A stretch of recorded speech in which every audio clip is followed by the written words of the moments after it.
প্রিয় দেশবাসী, আসসালামু আলাইকুম রহমতুল্লাহি বারাকাতুহু।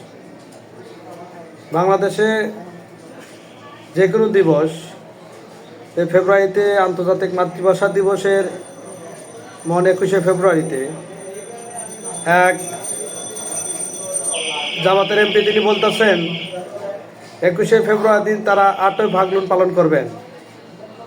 আমার তাদের কাছে প্রশ্ন, আপনারা কেন 21শে ফেব্রুয়ারি, 26শে মার্চ, 16 ডিসেম্বর এইসব দিন আপনাদের কি চুলকায়? আপনাদের শরীরকে গাওয়ায়?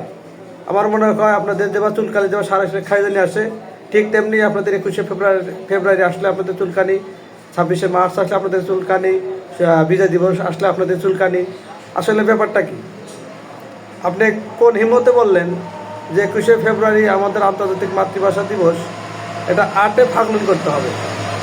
এত চিন্তা ধারণা দ্বারা আপনি কই থেকে পেলেন? আপনি আমাদের কি বোকা পাইছেন যে বাংলা মাস 8 ফাল্গুন হিসাবে? তার মানে কি আপনার মনে মনে যে প্ল্যানটা আছে যে 21শে ফেব্রুয়ারিতে বাদ পড়লো? হ্যাঁ ভাই, আপনি যে চিন্তা ধারা করেন, বাংলাদেশের মানুষ এত বোকা না। আর আপনাদের যে প্ল্যান, এটা তো আমরা বুঝবো না, এত বড় মাথা বসা আমাদের নয়। আপনাদের লক্ষ্য হচ্ছে যে দিবসগুলা, যে আন্তর্জাতিক যে দিবস, এই দিবসগুলো পরিবর্তন করে আপনাদের যে চিন্তা, যে মূল পরিকল্পনা সফল মানে বাস্তবায়ন করার জন্য অসম্ভব। বাংলাদেশে দেশপ্রেমিক বহু লোক আছে, তাদের দেহে এক বিন্দু প্রাণ থাকা পর্যন্ত আপনাদের মনের আশা কখনো পূরণ হবে না, হবে না, হবে না। ঠিক আছে? এবারে নির্বাচন যে গোল খেয়েছেন মনে নেই? আপনারা তো বড় বড় কথা বলেছেন, এবারে নির্বাচন ইনশাল্লাহ আমরাই বিজয় হব। ঠিক আছে? অনেকে বয়ান দিয়েছেন যে এবার ফুটবল আমাদের পায়ে, শুধু কিক করবো গোল হয়ে যাবে। ভাই, এটা স্মরণ করেন না যে প্লান্টে কিক শুধু গোল হয় না, বাইরে দেওয়া যায়, আবার ঠেকেও যায়। ঠিক আছে? আর আপনি ওদের কিক এমন কিক দিয়েছেন, গোল তো দূরের কথা, তার 10 নাল ফাঁক দেওয়া আপনাদের বল চলে গেছে।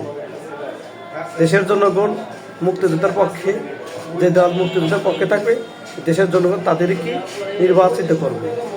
ঠিক আছে? আজকে আপনি 21শে ফেব্রুয়ারি চেঞ্জ করতে চাইবেন, একসময় জাতীয় পতাকা চেঞ্জ করতে চাইবেন, 16 ডিসেম্বর আপনাদের ভালো লাগে না, 26শে মার্চ না আপনাদের ভালো লাগে না। আসলে আপনার কাছে ভালো লাগে না, এটা আমরা ভালো জানি। কেন যে ভালো লাগে না সেটা আমরা বুঝি। সুতরাং আপনার কাছে ভালো লাগে না, এটা আপনারা আপনাদের কাছে রাখুন। আর আমাদের যেটা ভালো লাগে সেটা আমরা একটু সাবধান হয়ে যান।